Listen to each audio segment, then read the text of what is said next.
Details చూద్దాం. మాజీ మంత్రి విడుదల రజనీపై కేసు నమోదైంది.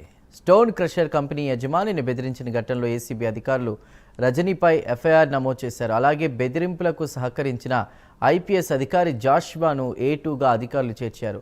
విడుదల రజనీ చిలకలూరుపేట ఎమ్మెల్యేగా ఉన్నప్పుడు స్టోన్ క్రషర్ యజమాని బెదిరించి సుమారు 2,20,00,000 రూపాయలు వసూలు చేసినట్లు అప్పట్లో విడుదల రజనీపై ఆరోపణలు వచ్చాయి. అయితే కూటమి ప్రభుత్వం అధికారంలోకి వచ్చాక బాధితుడి ఫిర్యాదుతో ఆమెపై కేసు నమోదు చేశారు. అలాగే A3గా విడుదల గోపి, A4 రామకృష్ణలను ఎఫ్ఐఆర్లో అధికారులు చేర్చారు.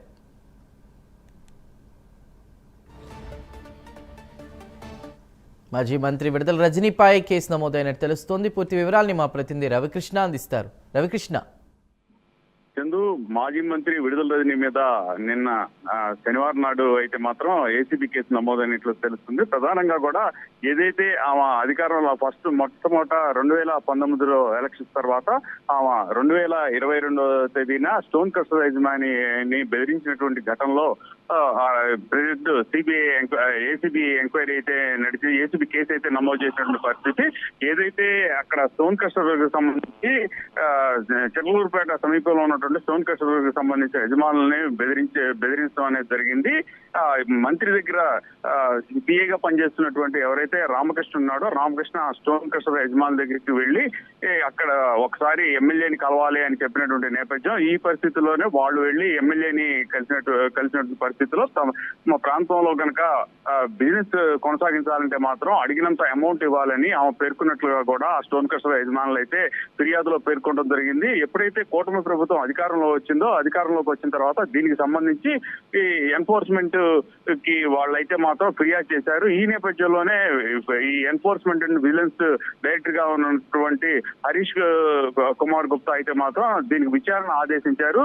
అప్పుడు 2022కు సంబంధించి రీజనల్ ఎన్ఫోర్స్మెంట్ విజిలెన్స్ అధికారిగా జిల్లాధికారిగా ఉన్నటువంటి అక్కడ జాషువా అనేటువంటి ఎవరైతే అధికారి ఉన్నాడో అధికారి ఆ స్టోన్ క్రషర్ యజమాని దగ్గరికి వెళ్లి ఈ ఎమ్మెల్యే చెప్పిన విధంగా కూడా ఆమెతో మాట్లాడి ఆమె చెప్పినట్లుగా చేసినట్టయితే మాత్రం వ్యాపారం చేసుకుంటారు, లేకపోతే మాత్రం ఇబ్బందులు పడాల్సిన పరిస్థితి ఉంటుంది అని ఆయన బెదిరించినట్లుగా కూడా వాళ్ళు చెప్పినటువంటి ఈ ఏదైతే నివేదికలో పేర్కొనడం జరిగింది.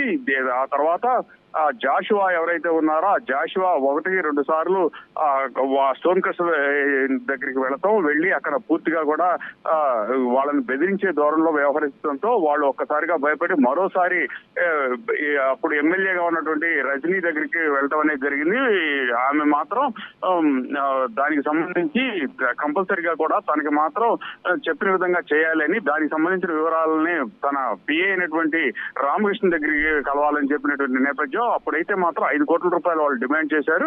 వాళ్ళైతే మాత్రం స్టోన్ క్రషర్ యజమానులు అయితే మాత్రం 2 కోట్ల రూపాయలు ఇవ్వటం అనే ఇచ్చారు. అలాగే జాషువా ఎవరైతే ఐపీఎస్ అధికారి జాషువా ఉన్నాడో జాషువాకి 10 లక్షలు, అదే విధంగా కూడా పిఏ అయినటువంటి ఈ రామకృష్ణకి మాత్రం మరో 10 లక్షలు ఇచ్చినట్లుగా కూడా వాళ్ళు చెప్పడం జరిగింది. దీనికి సంబంధించి పూర్తి స్థాయిలో కూడా విజిలెన్స్ అండ్ ఎన్ఫోర్స్మెంట్ డైరెక్టర్ అయితే మాత్రం ఎంక్వైరీ చేయించినటువంటి నేపథ్యంలో జరిగినటువంటి విషయాలు అన్నింటిలో కూడా వాస్తవం ఉండటంతో ఈ నివేదికని ప్రభుత్వానికి సమర్పించడం జరిగింది. ప్రభుత్వానికి సమర్పించిన తర్వాత వీటి మీద ఎంక్వైరీ చేసేందుకు మాత్రం దీనికి ఏసీబీకి సంబంధించినటువంటి ఈ తెలియజేసినటువంటి నేపథ్యంలో ఏసీబీ మాత్రం వాళ్ళ మీద కేసు నమోదు చేయడం జరిగింది. A1 గా రజనీ, A2గా ఆమెకి మరిదైనటువంటి గోపి, A3గా ప్రెసిడెంట్ ఎవరైతే అప్పుడు ఉన్నటువంటి ఎన్ఫోర్స్మెంట్ కి సంబంధించి రీజనల్ డైరెక్టర్ గా ఉన్నటువంటి జాషువా, A4గా ఆమె పిఏ అయినటువంటి రామకృష్ణ మీద కూడా ఈ కేసుకు సంబంధించి